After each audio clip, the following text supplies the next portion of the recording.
Oh my God. It's so beautiful. It's so beautiful. Why can't we just have that? Ladies and gentlemen, college football right now is at a complete crossroads. I'm making this video really in response to Kenny Pickett announcing he was sitting out the Peach Bowl. He doesn't want to risk injury, making the Peach Bowl completely meaningless. Also, Michigan State's best player, Kenneth Walker, sitting out. So one of the New Year's Six games now is completely meaningless. And I view this completely differently than if someone like Garrett Wilson sat out or Chris Olave. Ohio State's expectation this year was to make the playoff minimum. They did not meet those expectations. The Rose Bowl is a disappointment to a lot of people, a lot of Ohio State fans. They view it as meaningless. Pittsburgh and Michigan State before the season, both of those programs, both of those fan bases would have been happy with 8 or 9 wins. They're both in a New Year's Six Bowl, and you have Kenny Pickett sitting out. I understand all the white knights on Twitter saying he doesn't want to risk injury, he should be able to sit out. I understand all that. But it's like Pitt is a team. They finally break through. Kenny Pickett finally has this unbelievable season. And then you're sitting out the huge bowl game. What is the point of these bowls? The 4-team college football playoff has made these bowls completely meaningless, even to schools like Pitt and Michigan State, who should be elated to be in these bowl games. A New Year's Six bowl game for Michigan State. You know how happy their fans would have been in the preseason? You end up getting there, and then your best player sits out completely healthy. So let's get right down to it. This is the FCS 2014 playoff bracket. No, I do not think this is realistic, but I would 1000% accept this as a viable option. You can see the games, Oklahoma versus Wake Forest. That'd be a fun one. I'd probably go Wake Forest. How about Northern Illinois? I love it. I love seeing a MAC school get a chance at a national title. Would it happen? No, it wouldn't, but it would be cool to see a MAC school play for the chance for a national title. They would be taking on Oklahoma State. Now in this format, the top 8 teams get byes, which personally I like the 12-team format where it keeps that exclusivity with the top 4 teams getting byes. We'll get to the 12-team one. But then you've got Pitt taking on Louisiana at Pitt's home stadium there, which is really just Heinz Field. It's an NFL stadium. And then you've got Houston and BYU. How about that game? Winner gets Cincinnati.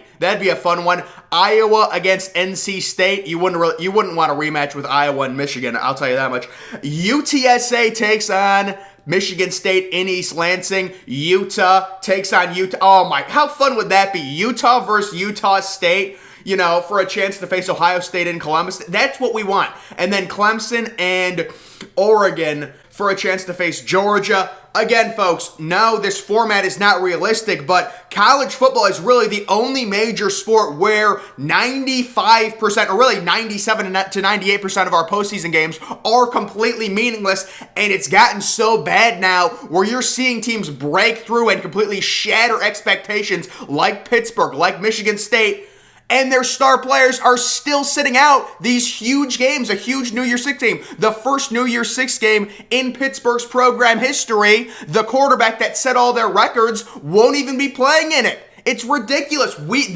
There needs to be an emergency message to someone. You got to expand it at least to 12 teams next year. You have to. These games, they need to be more meaningful. It's the only major sport where if you lose, 2 games, you're completely out of it. Go back to 2018 Ohio State. They were 1-loss Big Ten champions, and they did not make the 14 playoff. They lost 1 game, and they were champions of a Power 5 conference. They didn't make the playoff. They didn't make it. They did get blown out. I believe that was the year they got blown out by Purdue. We understand that, but still, that's ridiculous, folks. You've got teams losing 5-6 games in the NFL, winning the Super Bowl.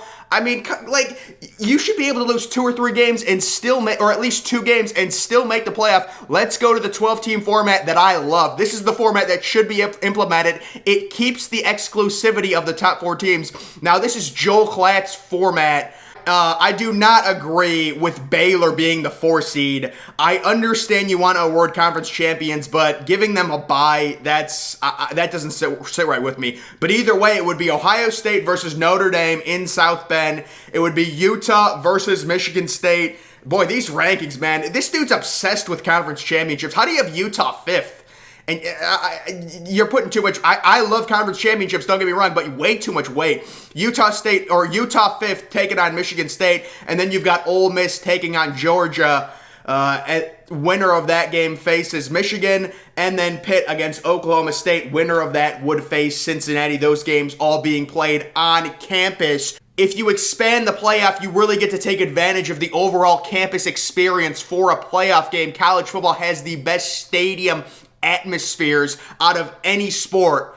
And you have playoff games on college campuses. It's unbelievable to where we are right now, where we've only got 4 teams that make the playoff, and all of these other bowl games, they're not all meaningless, but it's almost demoralizing to see 2 teams that finally break through and make a New Year's Six bowl. I know Michigan State was in the playoff in 2015, but they've been really bad since then. They had an ugly time there the last few years with Mark D'Antonio. You bring in Mel Tucker. The first year wasn't great. There were issues. The second year is a complete breakthrough. You've got a Heisman Trophy candidate in Kenneth Walker, and he doesn't even play. You're Pittsburgh. No one expects you to do anything this year. You go on a crazy run. Kenny Pickett has a crazy, completely out of nowhere season where he's in the Heisman conversation, and he doesn't even play in their bowl game, which is a New Year's Six game. So it really is demoralizing, and I just do not understand why there's not a massive push after seeing things like this where programs that completely overperform. See, it's one thing if you're Ohio State and you're Garrett Wilson and you're sitting there saying, we were expected to go to the playoffs. Most fans are disappointed that we're in the Rose Bowl. I'm not going to play. It's meaningless. There's a difference between that and Pittsburgh, who their expectations, their fan base would have been happy with 8 or 9 wins and a trip maybe to the Pinstripe Bowl. But now they get to a New Year's Six game and the quarterback is out. Again, listen, these kids are going to make business decisions, but if we're being completely honest, why did Kenny Pickett play in the ACC championship game? I mean, seriously, if you're personally, I do not think this is a good move by Kenny Pickett at all. Kenny Pickett has a chance on a bigger stage against a bad secondary. Go put up 400 yards and 5 touchdowns. That will only add to your hype going into the offseason, going into the NFL Combine. It's not like Kenny Pickett was Trevor Lawrence and is a lock for the number 1 overall pick. He's not even the number 1 quarterback off the board in basically all mock drafts right now. So I'm not understanding this decision from Kenny Pickett. I can understand with Kenneth Walker, you want to have fresher legs. Running backs' shelf life in the NFL is very short.